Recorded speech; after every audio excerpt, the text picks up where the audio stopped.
Today, we're going to hear an emotional story about a wealthy family whose mute son finds his voice through an unexpected connection with a kitchen worker. A tale of silence broken by compassion when all professional help had failed. Before we begin this exciting story, tell us where you're listening from and leave a like if you enjoy it, or comment if there's something you'd like us to improve. In the affluent suburbs of Connecticut, where sprawling estates were hidden behind manicured hedges and iron gates, the Hammond Mansion stood as a testament to wealth and success. Alexander Hammond, CEO of Hammond Technologies, had everything money could buy, except for the one thing he desperately wanted: to hear his son's voice. 8-year-old Lucas Hammond hadn't spoken a word in nearly 4 years, not since the accident that took his mother's life. The boy who once bubbled with laughter and stories had retreated into an impenetrable silence that no amount of therapy, specialists, or expensive treatments could penetrate. The Hammond estate operated like a small corporation. A staff of 20 maintained the grounds, cooked the meals, and kept the mansion immaculate. Alexander rarely noticed them. They were simply moving parts in the well-oiled machine of his life. Among them was Elena Rodriguez, a 23-year-old kitchen assistant who had started working at the estate just 6 months ago. Elena wasn't supposed to interact with the family. Kitchen staff, especially, were meant to remain invisible, preparing meals that would be served by the house staff. But Elena had noticed the small boy who sometimes wandered into the kitchen during off hours, watching silently as she prepared dough for the next day's bread or decorated cookies for special occasions. "Hello there," she had said the first time, not expecting a response. The boy, Lucas, she would later learn, simply stood in the doorway, observing her with solemn blue eyes. When she offered him a freshly baked cookie, he accepted it with a small nod but remained silent. After that first encounter, Lucas began appearing in the kitchen more frequently. Elena never pressured him to speak.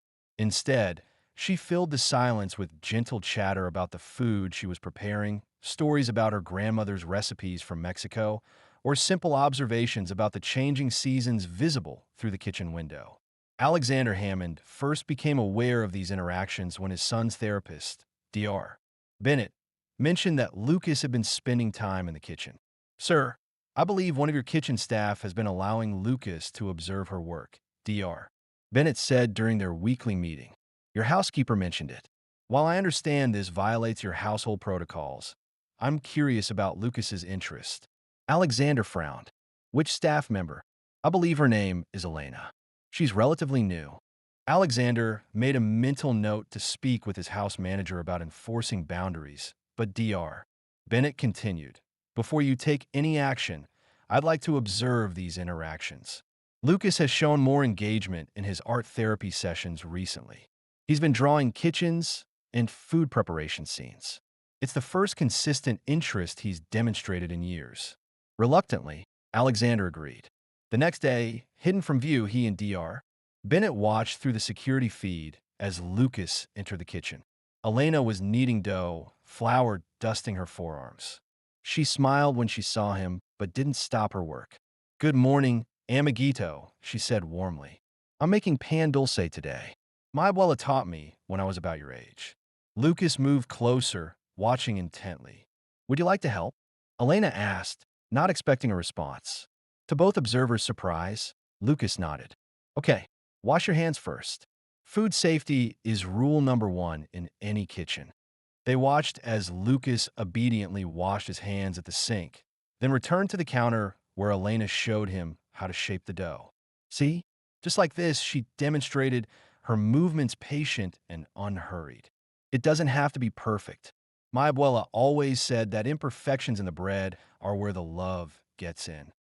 For nearly 30 minutes, Alexander and Dr. Bennett observed as Lucas worked alongside Elena. Though he never spoke, his body language was more relaxed than Alexander had seen in years. When Elena praised his work, the boy's face brightened with a ghost of a smile. "I've never seen him engage like this with any of his therapists," Dr. Bennett whispered. "There's something about this environment, the sensory experience, perhaps, or maybe just her approach." Alexander watched his son's face, noticing expressions he hadn't seen since before the accident. Something tightened in his chest. A mixture of hope and an unexpected jealousy that this kitchen worker could reach his son in ways he couldn't.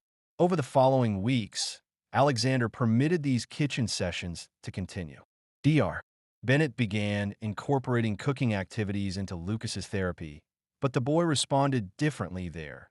His movements mechanical, his engagement limited. It was only with Elena that he showed genuine interest. One evening, Alexander found himself standing in the kitchen doorway, watching as Elena and Lucas prepared dinner together. She was teaching him to roll out pasta dough, guiding his small hands with gentle instructions. Mr. Hammond, Elena startled when she noticed him.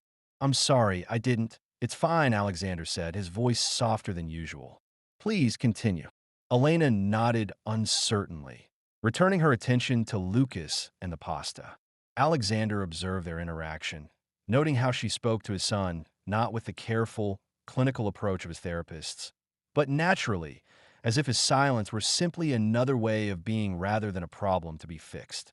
You're doing great, Lucas, Elena praised as the boy carefully fed the dough through the pasta machine.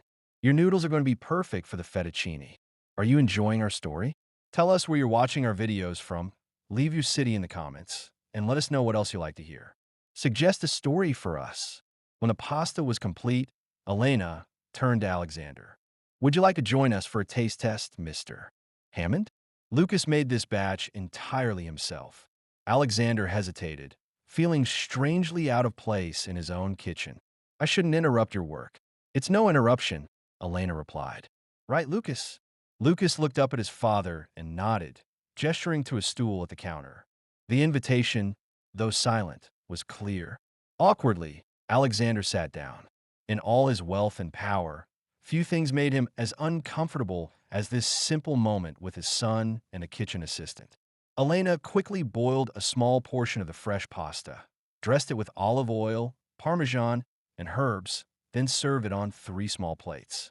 The chef's creation, she announced, placing a plate before Lucas with a flourish that made the boy's eyes crinkle at the corners. Almost a smile. As they ate together, Alexander realized it was the first meal he'd shared with his son in months. Between his work schedule and Lucas's therapy appointments, their lives ran on parallel tracks that rarely intersected meaningfully. This is excellent pasta, Alexander said, surprising himself with his sincerity. You're a good teacher, Ms. Rodriguez. Elena, please, she said. And Lucas is a natural. He has good instinct for cooking. The following week, Dr. Bennett suggested something unexpected.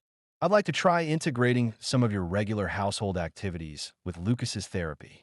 Specifically, I think we should formalize these kitchen sessions and expand them to include other aspects of daily life.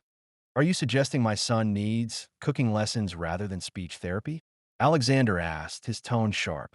Dr. Bennett shook her head.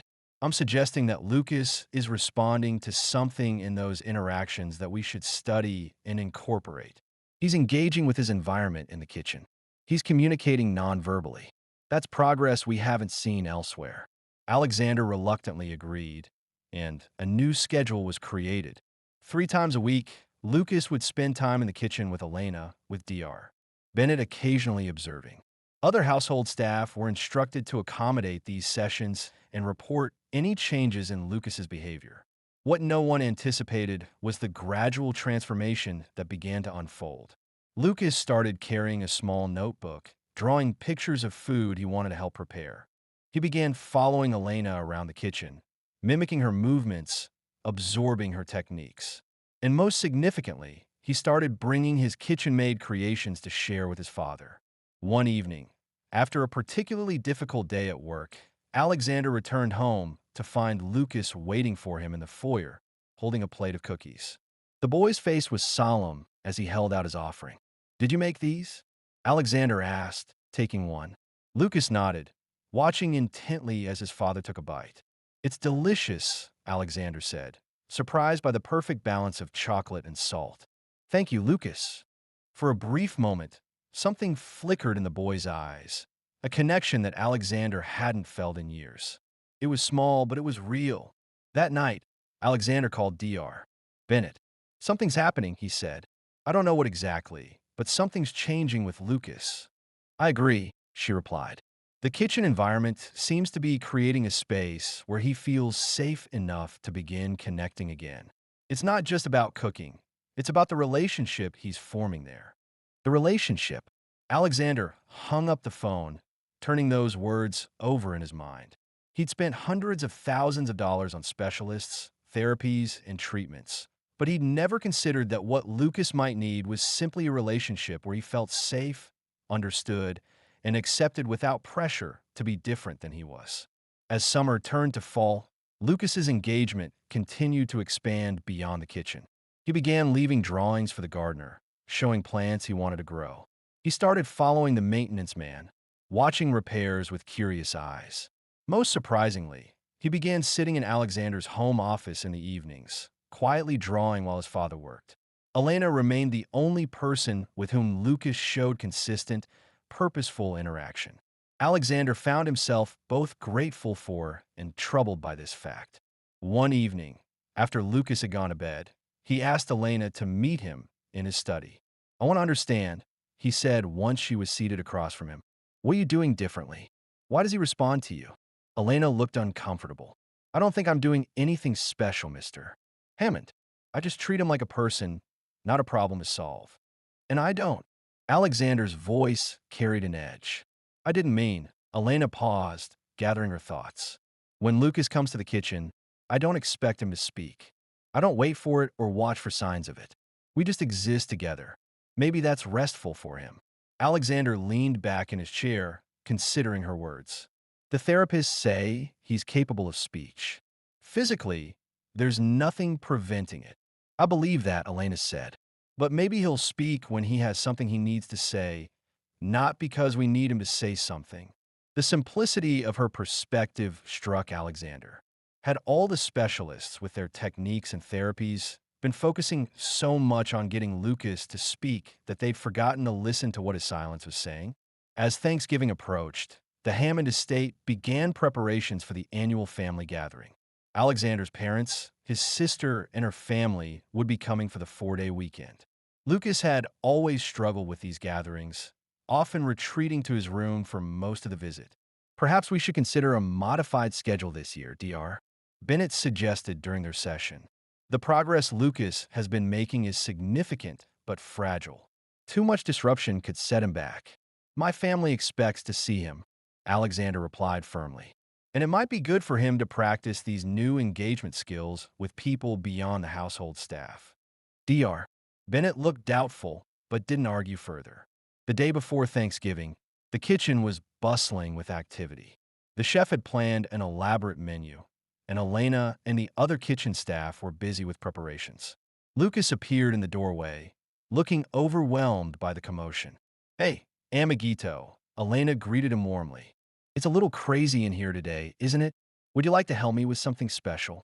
She led him to a quieter corner of the kitchen where she had set up a small workstation.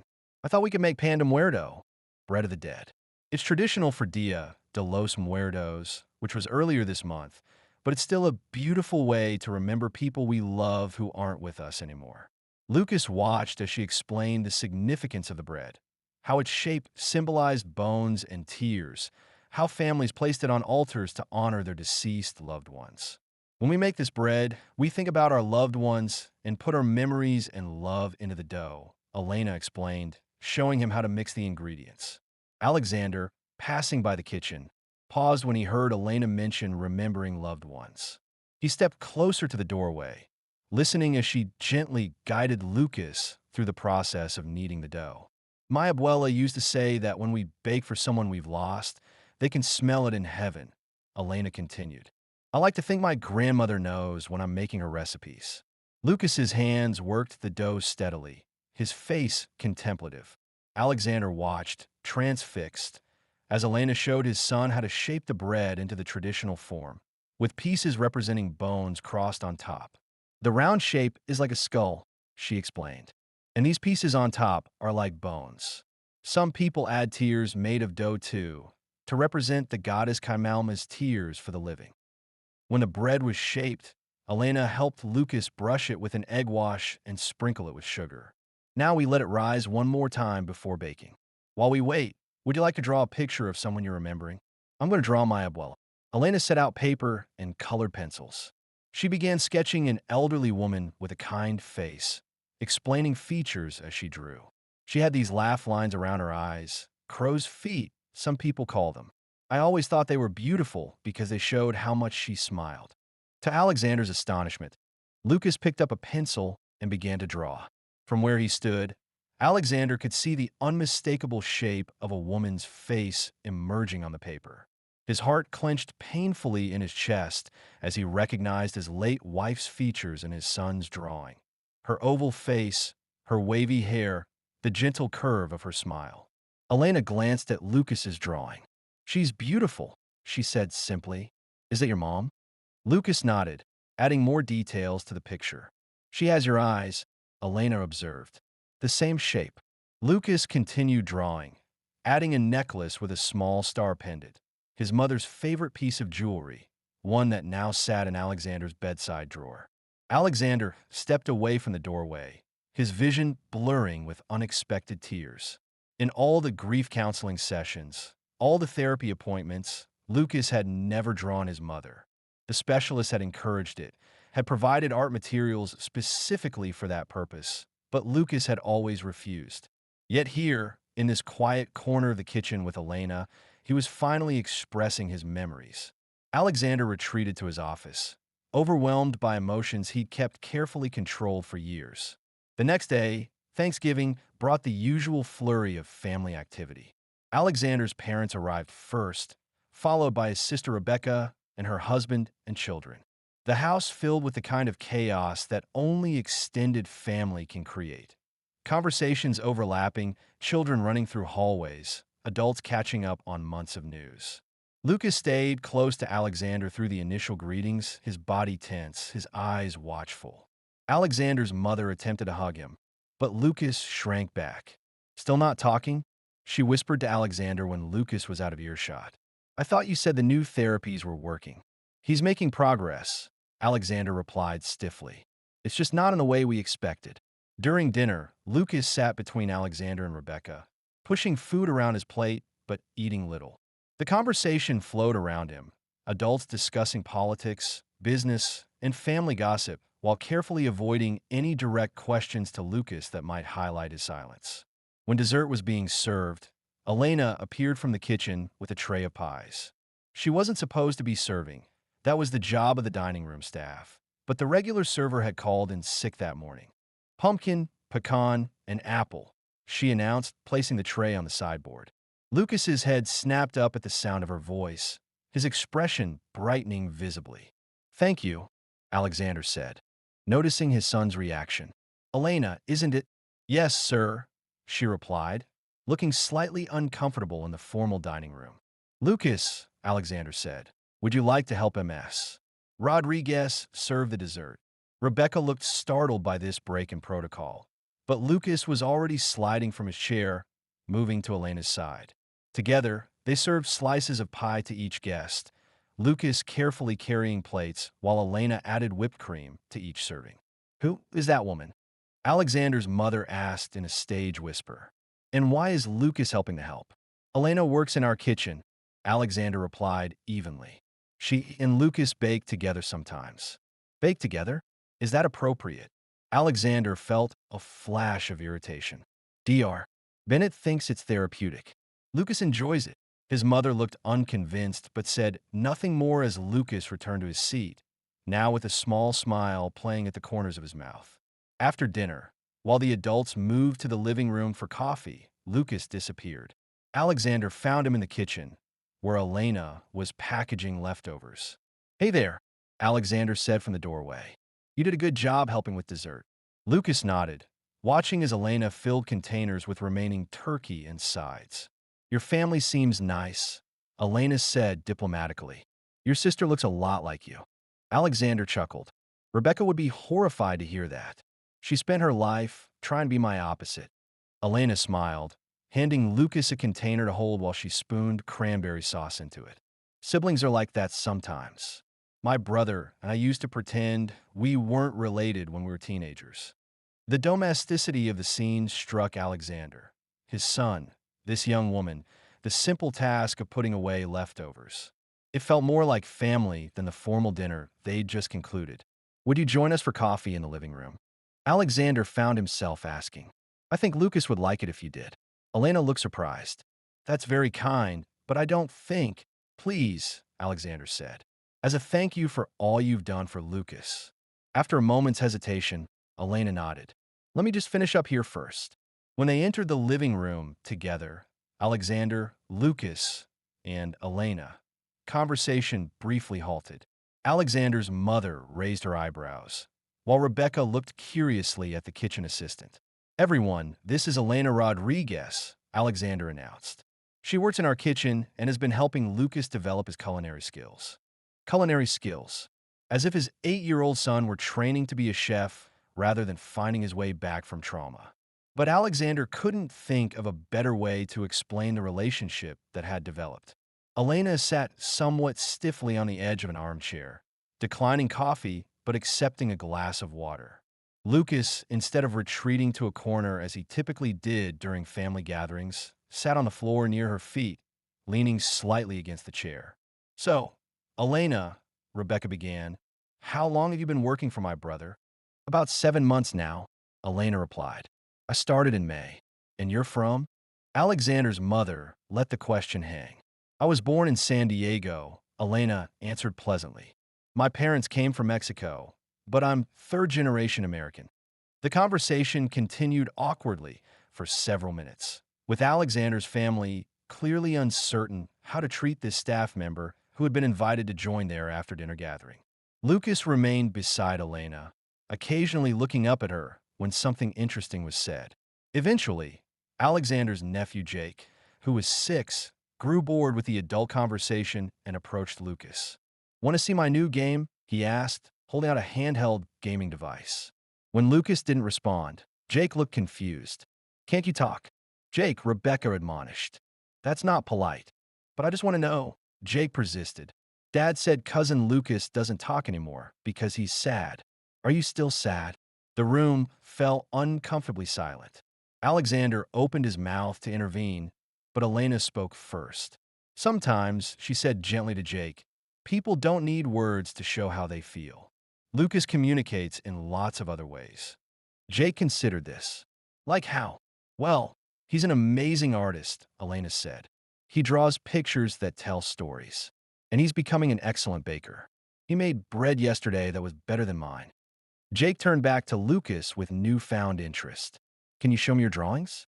Lucas hesitated, then stood up and gestured for Jake to follow him. The two boys left the room, leaving the adults in surprised silence. He's never done that before, Rebecca said quietly. Invited Jake to do anything, I mean. Alexander nodded, equally surprised. He's been more engaged recently. Because of her? His mother asked, nodding toward Elena. Because he's healing, Alexander corrected, though he knew Elena had been instrumental in that process. And yes, Elena has helped him find ways to express himself. Later that evening, after the family had retired to their guest rooms and Elena had gone home for the night, Alexander went to check on Lucas. He found his son still awake, sitting on his bed with Jake, showing him a notebook full of drawings. Time for bed, boys, Alexander said from the doorway. It's getting late. Jake groaned, but obediently slid off the bed. Lucas said I can help him bake cookies tomorrow, he announced. Alexander raised his eyebrows. Lucas said that, did he? Well, not with talking, Jake explained matter-of-factly. He drew a picture of us making cookies and showed it to me. That's how he talks. As Jake left for his own room, Alexander sat on the edge of Lucas's bed. You had a good day today, he said softly. I'm proud of you for spending time with Jake. Lucas nodded, closing his drawing notebook. I saw the picture you drew yesterday. Alexander continued carefully. The one of Mom. It was really good. You captured her perfectly.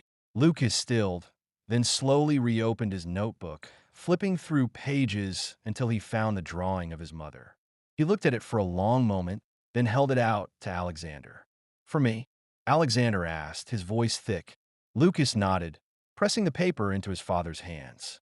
Alexander stared at the drawing, his wife's face, rendered with the careful attention of a child who had loved her deeply. Thank you, he whispered. This means a lot to me. He tucked Lucas into bed, kissing his forehead before turning out the light. As he closed the door, he heard a soft sound from within the room. He paused, listening, but there was only silence. The Thanksgiving weekend continued with family activities, meals, and conversations. Lucas remained more engaged than in previous gatherings, particularly when Elena was present. Alexander had asked her to join them for their meals, ostensibly to help with Lucas, but increasingly because her presence seemed to ease something in himself as well. On Saturday evening, Alexander's parents decided to take everyone out to dinner at an expensive restaurant in town. Elena declined to join them, saying it was a family occasion and Alexander didn't press the issue. It would have been too complicated to explain her presence to the maitre d' and other diners. The restaurant was elegant and formal, exactly the kind of environment Lucas typically struggled with. Within 20 minutes of being seated, he was showing signs of distress, fidgeting in his chair and refusing to look at the menu. Alexander watched his son, a familiar knot of anxiety tightening in his stomach. Lucas's small hands clenched under the table, his eyes darting around the opulent dining room, avoiding the gaze of his grandmother, who was attempting to engage him in conversation about the elaborate chandeliers. The hushed clinking of silverware, the low murmur of other diners, the overly attentive waitstaff. It was all too much. Lucas's leg began to bounce rhythmically, a subtle but unmistakable sign of his escalating agitation. He pushed his untouched bread roll around his plate, his face pale. "Lucas, darling, aren't you going to try the delicious bread?" his grandmother cooed, reaching out to pat his arm. Lucas flinched, pulling his arm away as if burned. Alexander's mother sighed dramatically, exchanging a knowing glance with Rebecca. "He's just overwhelmed, mother," Alexander interjected, his voice strained. He leaned closer to Lucas. "It's okay, son. We can leave if you want." Lucas didn't respond, but his breathing became shallower, more rapid. Alexander knew this pattern. It was the precursor to a full retreat, a complete shutdown that could last for hours. He thought of the quiet, flour-dusted kitchen, the gentle rhythm of Elena's kneading, the comforting scent of baking bread.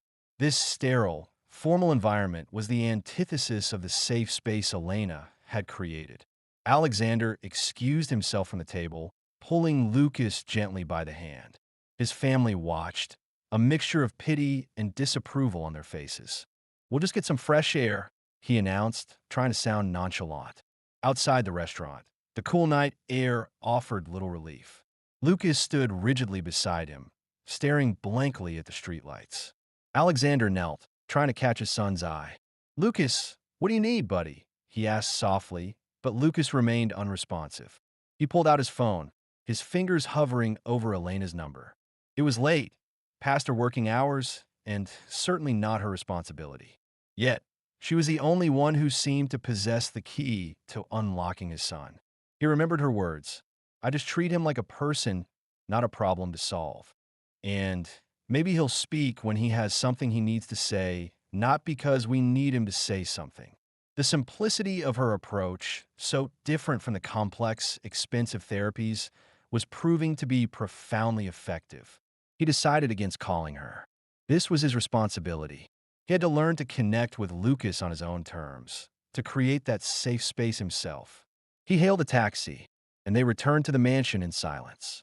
The house felt vast and empty without the usual Thanksgiving bustle. Alexander led Lucas directly to the kitchen. It was dark, save for the faint glow of the under-cabinet lights. He turned on the main lights, revealing the familiar, comforting space. "Do you want to make something?" Alexander asked, his voice tentative. He gestured to the counter, where a flour container and a rolling pin sat, remnants of Elena's earlier preparations. Lucas looked at the counter, then at his father. For a moment, Alexander thought he saw a flicker of recognition, a hint of the engagement he had witnessed when Elena was present.